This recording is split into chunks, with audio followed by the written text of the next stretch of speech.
box under the stairs in the corner of the basement of the house I would walk down the street from Jerry's bait shop. You know the words. Well, anyway, back then life was going swell and everything was just peachy. Except, of course, for the undeniable fact that every single morning, my mother would make me a big old bowl of sauerkraut for breakfast. Big bowl of sauerkraut!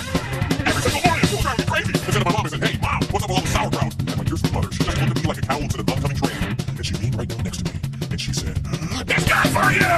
And then she typed in the walls, like a phone in my mouth, and force-fed me nothing but sauerkraut until I was 26.5 years old. That's when I swore that someday I would get out of that basement and travel to a magical, faraway place where the sun is always shining, the air smells like warm root beer, and the towels are also fluffy, where the sun is in the leverage breaker you believe all day long, and hanging on the street and gladly she's your back for a nickel. What a wackadoo, yeah! Let me tell you people, it wasn't long at all before my dream came true, because the very next day a local radio station had this contest to see who could correctly guess the number of molecules in Leonard Nimoy's butt. I was off by 3, but I still won the grand prize. That's right, a first-class one-way ticket to Albequerque. Albequerque. Oh yeah. You know, I've never been on a real airplane before, and I gotta tell you, it was really great. Except that I had to sit between 2 large Albanians with an excruciatingly severe body odor, and a little kid in back of me kept throwing up the whole time. The flight attendants ran out of Dr. Pepper and salted peanuts, and the inside moved to a fight and was probably short. Oh yeah, 3 of the airplane engines burned out, we went into a tailspin, crashed into the hillside, the plane exploded in a giant fireball, and everybody died. Except for me. You know why? Because I have my train table up, and my feet back in the fall up, right position, have a train table up, and my feet back in the fall up, right position, have a train table up, and my feet back in the fall up, right position. So I crawled from the twisted burning wreckage. I crawled on my hands and knees for 3 full days, dragging along a big leather suitcase and a garbage bag and my tenor saxophone, my 12-pound bowling ball, and my lucky autographed glow-in-the-dark snorkel. But finally I arrived at the world-famous Albequerque Holiday Inn where the towels are oh so fluffy, and you can eat your soup right out of the ashtrays if you wanna. It's okay, they're clean.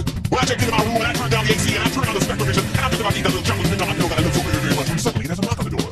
Well, now who could that be? I say, who is it? No answer. Who is it? There's no answer. Who is it? They're not saying anything. So finally I go over and I open the door, and just as I suspected, it's a big fat hermaphrodite with a flock of seagulls haircut and only one nostril. Oh man, I hate it when I'm right. So anyway, he burst into my room and he grabbed my lucky snorkel and I'm like, "Hey, you can't have that. That snorkel's been just like a snorkel to me." And he's like, "Trout." And I'm like, "Get it." And he's like, "Big me." And I'm like, "Okay." So I grabbed his leg and he grabbed my esophagus and I bit off his ear and he chewed out my eyebrows and I took out his appendix and he gave me a melodic irritation, if indeed you better believe it. And somewhere in the middle of it all, the phone got knocked off the hook. 20 seconds later, I heard a familiar voice. And you know what it said? I'll tell you what it said. It said, "If you like to make a call, please hang up and try again. If you need help, hang up and then your operator. If you like to make a call, please hang up and try again.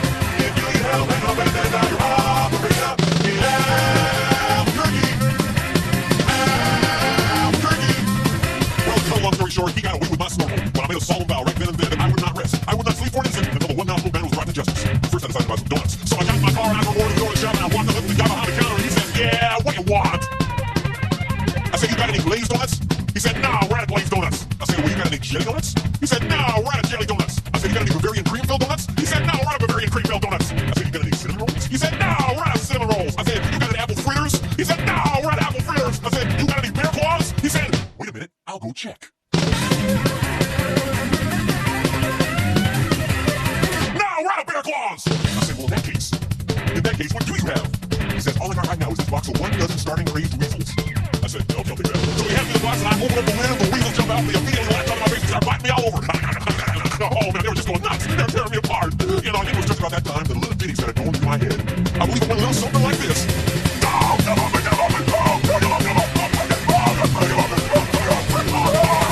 I ran out into the street with these flesh-eating weasels all over my face, waving my arms all around and just running like a constipated wiener dog. And as luck would have it, that's exactly when I ran into the girl of my dreams. Her name was Zelda. She was a calligraphy enthusiast with a slight overbite and hair the color of strained peaches. I'll never forget the very first thing she said to me. She said, "Hey, you got weasels on your face." That's when I knew it was true love. We were inseparable after that. Oh, we ate together, we bathed together, we even shared the same piece of mint-flavored dental floss. The world was our burrito. So we got married and we bought us a house and had 2 beautiful children, Nathaniel and Superfly. Oh, we were so very, very, very happy. Oh, yeah. But then one fateful night, Zelda said to me, she said, "Sweetie Pumpkin, do you want to join the Columbia Record Club?" I said, "Whoa, hold on now, baby. I'm just not ready for that kind of commitment." So we broke up and I never saw her again, but that's just the way things go. In Albequerque. Albequerque.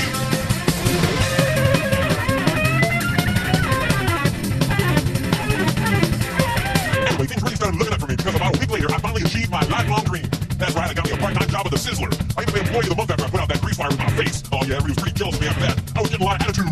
Okay, like one time I was out in the parking lot trying to remove my excess earwax with a golf pencil when I see this guy Marty trying to carry a big old sofa up the stairs all by himself. So I think to myself, "Hey, you want me to help you with that?" And Marty, he just rolls his eyes and goes, "No, I want you to cut off my arms and legs with a chainsaw." So I did. And then he gets all indignant on me. He's like, "Hey man, I was just being sarcastic." Well, that's just great. How was I supposed to know that? I'm not a mind reader for crying out loud. Besides, now he's got a really cute nickname, Torso Boy. So what's he complaining about? Say, that reminds me of another amusing anecdote. This guy comes up to me on the street and he tells me he hasn't had a bite in 3 days. Well, I knew what he meant, but just to be funny, I took a big bite out of his jugular vein. And he's yelling and screaming and bleeding all